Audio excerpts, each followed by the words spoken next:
بسم اللہ الرحمن الرحیم۔ میں چاہ رہا تھا کہ آپ سب دوستوں کو بتا دوں کہ کل کے خان صاحب کا ایک انٹرویو میں نے دیکھا اور میں چاہتا تھا کہ اس پہ جو حقائق ہیں وہ سارے لوگوں کے سامنے آ جائیں۔ خان صاحب نے اس میں ذکر کیا کچھ میری زمین کا کہ وہ زمین جو ہے وہ میں ان سے کوئی لیگلائز کرانا چاہتا تھا، جس کی وجہ سے ان کے میرے ساتھ اختلاف ہو گئے یا میرے ان کے ساتھ اختلاف ہو گئے۔ تو پہلی بات تو میں کیٹیگوریکلی بتانا چاہتا ہوں کہ 2010 سے 2018 تک میں عمران خان کے ساتھ تھا، اور جب میں 2010 میں عمران خان صاحب کے ساتھ ہوا تھا، یہ سوسائٹی میرے پاس اس وقت بھی موجود تھی، اور یہ سوسائٹی میں نے خریدی تھی کیونکہ 2010 میں بھی میں اپوزیشن میں تھا اور اس وقت بھی مجھے کوئی NOC نہیں دیتا تھا، کوئی اپروول نہیں دیتا تھا۔ تو میں نے ایک اپروول کے ساتھ ایک سوسائٹی خریدی تھی جس کے اپروول میرے سے جو پہلے مالکان ہیں انہوں نے حاصل کیے ہوئے تھے، اور 2010 سے لے کے آج تک 2022 تک وہ سوسائٹی میرے پاس موجود ہے اور اسی میں اس کی ایکسٹینشن ہوئی ہے۔ خان صاحب وہاں پہ تشریف لا چکے ہیں۔ میرے والد صاحب کی جب وفات ہوئی تو اس کی تدفین پہ خان صاحب وہاں پہ تشریف لائے تھے، اس لیے انہوں نے وہ سوسائٹی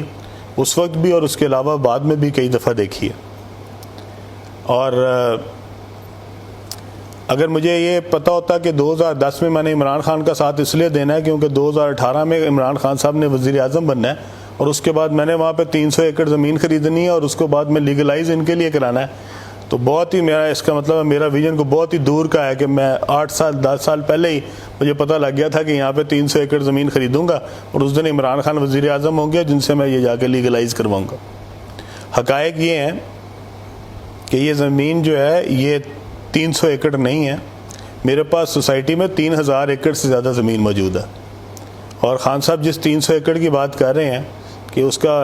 شاید وہ یہ بتانا چاہ رہے ہیں کہ وہ زمین جو ہے وہ اس کا سٹیٹس تبدیل ہو رہا ہے، کیونکہ میں نے وہاں پہ زمین کوئی جو ہے وہ ایکوائر نہیں کرائی، میں نے وہاں کے لوکل زمینداروں سے زمینیں خریدی ہیں، اور وہ 3000 ایکڑ ہو یا 10,000 ایکڑ ہو اس میں سے ایک انچ زمین بھی جو ہے وہ سرکاری نہیں ہے، وہاں نہ ہی کوئی شاملات ہے اور نہ ہی وہاں پہ کوئی سرکاری کوئی ایک کنال بھی موجود ہے، تو اس لیے وہاں پہ ساری زمین جو ہے وہ لوکل زمینداروں سے خرید کی گئی ہے اور مارکیٹ ریٹ پہ خریدی گئی ہے اور ان کی منشا اور مرضی کے مطابق خریدی گئی ہے۔ دوسری بات یہ کہ یہ جو زمین جس کی وہ بات کر رہے ہیں یہ زمین اب روڈا کے انڈر آ گئی ہے، جو کہ عمران خان صاحب نے بنوائی ہے روڈا، اور یہ روڈا وہ ہے جس نے لوگوں سے زمین ایکوائر کی ہے سرکاری ریٹ پہ، جو کہ چند لاکھ روپے کے اگینسٹ خریدی گئی ہیں اور بعد میں اپنے من پسند جو ڈیولپرز ہیں ان کو یہ بانٹی گئی ہے۔ وہ جو من پسند ڈیولپرز ہیں ان میں کون کون شامل ہیں، ان میں کن کن لوگوں نے مفاد لیا ہے اور ان کا عمران خان صاحب کے ساتھ کیا تعلق ہے، اب اس کی انویسٹیگیشن بھی ہونی چاہیے۔ کیا اس میں وہ ڈیولپر بھی شامل ہیں جن کے پاس میڈم فرا جو ہیں وہ دبئی میں جا کے مقیم تھیں، جن کے جہاز کے اوپر وہ پھرتی رہی ہیں اور جس کے قریبی روابط کی وجہ سے عمران خان صاحب کے ساتھ بھی ان کا تعلق بنا؟ میرے خیال میں ساری چیزیں اب لوگوں کی تک پہنچنی چاہیے۔ یہ 300 ایکڑ اراضی کے بعد اب یہ بھی خان صاحب کو بتانا پڑے گا کہ وہ جو اراضی روڈا میں دی گئی جو کہ لوگوں سے سرکاری زمین سرکاری ریٹ پہ خریدی گئی پرائیویٹ زمین، اور اس کے بعد اس کو پرائیویٹ ڈیولپرز کو دے دی گئی، وہ پرائیویٹ ڈیولپرز میں کون کون شامل ہیں؟ کیا جو آپ نے LDA کا وائس چیئرمین لگایا تھا اس کے رشتہ داروں کو جو کہ ایک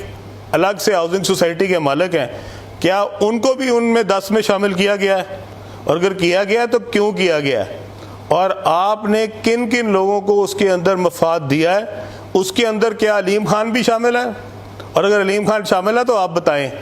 اور اگر اس کے علاوہ کوئی اور پروجیکٹ جس میں آپ کا ایک بزنس ڈسٹرکٹ بھی ہے کیا اس کی خرید و فروخت میں بھی علیم خان شامل ہے تو اس کا نام بھی بتایا جائے، اور اگر علیم خان شامل نہیں ہے تو کون کون شامل ہے؟ آپ نے جو پروجیکٹ بنائے جو بڑی عوام کی فلاح کے لیے تھے، جس میں سے سرکاری ریٹ پہ اونے پونے لوگوں سے زمین ایکوائر کی گئی، وہ زمین کیوں ایکوائر کی گئی؟ ان لوگوں سے مارکیٹ ریٹ پہ کیوں نہیں خریدی گئی؟ اور وہ مارکیٹ ریٹ پہ خرید کے آپ نے اس کے اوپر شاپنگ مالز بنائے، آپ نے اس کے اوپر پلازے بنائے، آپ نے اس کے اوپر گولف کورسز بنائے. اگر خان صاحب آپ وہ زمین کے اوپر پلازا بنا سکتے ہیں تو وہ اس کی زمین کا سٹیٹس گرین ہے, لیکن آپ کا پلازا بن سکتا ہے انڈر روڈا, آپ کا شاپنگ مال بن سکتا ہے, آپ کے گولف کورسز بن سکتے ہیں, آپ کے گھر بن سکتے ہیں, علیم خان کی سوسائٹی نہیں بن سکتی. کیوں؟ ذرا جواب دینا پسند کریں گے. اگر اس کا سٹیٹس گرین ہے تو صرف علیم خان کے لیے گرین ہے. روڈا جب اس کے اوپر ڈیولپمنٹ کر رہی ہے, روڈا جب اس کے اوپر پروجیکٹ بنا رہی ہے, تو اس کا سٹیٹس جو ہے وہ براؤن کیسے ہو جاتا ہے اور علیم خان کے لیے گرین کیوں ہو جاتا ہے؟ خان صاحب, جس دن آپ میرے پاس آئے تھے اپنے جلسے کے لیے پیسے مانگنے, میں آپ کے گھر نہیں گیا تھا, آپ میرے گھر آئے تھے میاں محمود الرشید اور فرید الدین صاحب کو ساتھ لے کے, ٹھیک ہے. اور میں جس دن 2002 میں حلف لینے گیا تھا, جب میں پہلی دفعہ ایم پی اے بنا تھا, تو خان صاحب میں جس گاڑی پہ گیا تھا آج بھی اس کا بہترین ماڈل میرے پاس موجود ہے. میں جس گھر میں رہتا تھا آج بھی اسی گھر میں رہتا ہوں. میں نے اپنی سیاست میں سے لگایا ہی ہے, کمایا کچھ نہیں ہے. اور اگر آپ سے زیادہ اس کو کون جانتا ہوگا کہ جس دن پی ٹی آئی پہ برا وقت آیا, جس دن کوئی مشکل دن آیا, اس دن سب سے پہلے کون آپ کے پاس آیا؟ اور پی ٹی آئی کے ایک ایک جلسے سے لے کے, ایک ایک دھرنے سے لے کے, ہر مشکل وقت میں آپ کے لیے کیا میں اس لیے کھڑا تھا کیونکہ 2018 کے بعد آپ نے ایک دن وزیر اعظم بننا تھا, اور میں نے اس میں سے 300 ایکڑ کنال زمین جو ہے, 300 ایکڑ اراضی جو ہے, وہ آپ سے میں نے اس کا سٹیٹس تبدیل کرانا تھا. بس آپ کو یہی الزام ملا علیم خان پہ لگانے کے لیے. تو خان صاحب, میرے خیال میں ہم سب کی عزت اسی میں ہے کہ آپ بھی عزت و احترام سے میرا نام لیں, تاکہ میں بھی اسی طرح آپ کا نام جو ہے وہ عزت و احترام سے لیتا رہوں. اگر آپ میرے بارے میں بولنا شروع کریں گے اور مجھ پہ الزام لگائیں گے تو چپ میں بھی نہیں رہنے والا. اور پھر جب ہم نے ایک دوسرے کو بارے میں بولنا شروع کیا تو میرے خیال میں اس میں آپ کو کوئی فائدہ نہیں ہوگا, آپ کا شاید نقصان ہی ہو جائے. تو بہتر یہی ہے کہ میں نے بھی اتنے دن سے اپنا منہ بند رکھا ہوا تھا, میں بھی چاہ رہا تھا کہ کوئی باتیں جو ہیں وہ دل کی دل میں ہی رہ جائیں, لیکن اگر آپ کھلوانا چاہتے ہیں تو پھر ساری کھلنی چاہیے. اور پھر میں آپ سے چاہتا ہوں کہ آپ آئیں, کسی چینل پہ بیٹھیں, ساتھ مجھے بھی بٹھائیں, ساتھ جہانگیر ترین کو بھی بٹھائیں, اور پھر لوگوں کے سامنے سچ بولتے ہیں ہم تینوں. پھر پتہ لگے آپ کا کہ آپ کیا کہہ رہے تھے اور ہم کیا کہہ رہے تھے, آپ کا کیا موقف تھا, ہمارا کیا موقف تھا. جس دن چاہیں, جس جگہ چاہیں, جس چینل پہ چاہیں, جتنے گھنٹوں کے لیے چاہیں آئیں, پروگرام کرتے ہیں. ذرا عوام کو پتہ تو لگے کہ اصل چہرہ کیا ہے, علیم خان کا چہرہ کیا ہے, عمران خان کا چہرہ کیا ہے, اور جہانگیر ترین کا چہرہ کیا ہے. کتنے کو مفاد لیے ہیں میں نے آپ سے, آپ کو یہ بتانا پڑے گا لوگوں کو کہ میں نے کتنے مفاد لیے تھے آپ کے, جو میں آپ کے ساتھ 10 سال لگا رہا. آپ نے مجھے آخر میں صرف میرا جو مول ہے وہ یہ لگایا کہ میں نے 300 ایکڑ زمین جو ہے وہ آپ سے اس کا زمین کا سٹیٹس تبدیل کرانا تھا, جبکہ میرے پاس خان صاحب اس وقت ساری زمینوں شاید 10,000 ایکڑ سے بھی زیادہ ہے.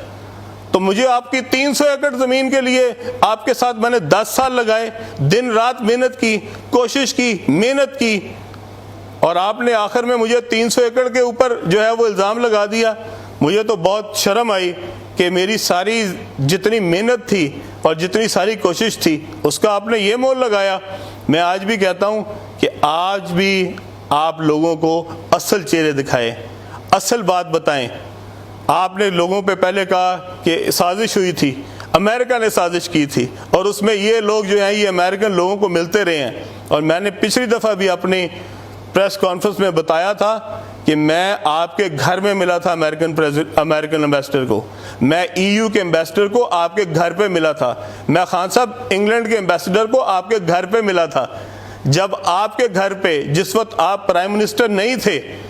ان سارے امبیسڈرز کو ملا جا سکتا ہے تو اس کے بعد کیوں نہیں ملا جا سکتا؟ خان صاحب حکومت میں آنے کے بعد تو یہ امبیسڈرز مجھ سے زیادہ آفیشلی بھی مل سکتے تھے, اور آپ نے میرے نام کے اوپر غدار لکھوا دیا, جبکہ ملتے تو میں آپ کے ساتھ رہا تھا. جب آپ ملا کرتے تھے ان امبیسڈرز کو, جب آپ اپوزیشن میں تھے, تو کیا آپ محب وطن تھے؟ اور آج جو مل رہا ہے آپ کے دور میں وہ غدار ہے. یہ کون سا سٹینڈرڈ ہے؟ آپ ایک سٹینڈرڈ کیوں نہیں رکھتے؟ آپ بتائیں کہ ہاں اس دن میں بھی غدار تھا, آج یہ بھی غدار ہے, تو ہم بھی سارے مان لیں کہ تاکہ جو مل رہا ہے جس بھی امبیسڈر کو, خواہ وہ ای یو کا امبیسڈر ہے, خواہ وہ برٹن کا امبیسڈر ہے, خواہ وہ امریکہ کا امبیسڈر ہے, خواہ وہ جاپان کا امبیسڈر ہے, خواہ وہ رشیا کا امبیسڈر ہے, وہ سب غدار ہیں. تو آپ اپنے لوگوں کو دیکھیں، آپ اپنے وزراء کو دیکھیں کہ ان میں سے کون کون ملے ہیں ان ساروں کو، اور اپنے دور میں بھی ملے ہیں اور اس سے پہلے بھی ملے ہیں۔ یہ کیا سٹینڈرڈ ہے کہ جو بھی کسی ایمبیسڈر کو ملا ہے، جو بھی کسی ہائی کمشنر کو ملا ہے، کیا وہ سب غدار ہیں؟ آپ سے ہمیں سرٹیفکیٹ لینے کی ضرورت نہیں ہے کہ کون غدار ہے کون نہیں غدار ہے۔ میں نے آپ کو پچھلی دفعہ بھی کہا تھا، ہم سب کو پتہ ہے ہمارے اندر کیا ہے اس ملک کے لیے۔ اگر اس ملک کے لیے میرے اندر جذبہ نہ ہوتا تو میں کبھی 10 سال اپوزیشن میں آپ کے ساتھ نہ کھڑا ہوتا، میں حکومت کے ساتھ ہوتا اس دن اور اپنا فائدہ لے رہا ہوتا۔ آپ کے وہ تمام جو آپ کے کلوز ترین ڈیولپرز تھے وہ ہمیشہ حکومت کے ساتھ کھڑے ہوئے ہیں۔ خان صاحب یہ وہی لوگ ہیں جو آپ کے جلسے میں، جب ہم نے آپ کے جلسے کے لیے 2 منٹ کے لیے مانگی تھی جگہ کہ ہمیں صرف آپ کا ہیلی کاپٹر اتارنے دیں، تو آگے سے اسی ڈیولپر نے، جس کو آپ نے بعد میں بہت نوازا، مجھے جواب دیا تھا کہ علیم خان میں کاروباری آدمی ہوں، میں علیم خان نہیں ہوں۔ اور آپ کو پتہ ہے کہ وہ کس نے جواب دیا تھا۔ خان صاحب آپ کو سب پتہ ہے، سب کی حقیقتیں پتہ ہیں، اور جو کرتا رہا ہے آپ کو سب پتہ ہے، لیکن یہ ہے کہ آج مسلط کے تحت ہم بھی چپ ہیں، ہم بھی کوشش کر رہے ہیں کہ عزت بنی رہے، بھرم بنا رہے، آپ کا بھی بنا رہے۔ آپ سیاست کریں، لوگوں کو ورگلائیں، لوگوں کو جھوٹ دکھائیں، وہ دکھائیں جو آپ اصل میں نہیں ہیں، لیکن میں جس دن بولوں گا میں تو وہی بولوں گا جو اصل ہے۔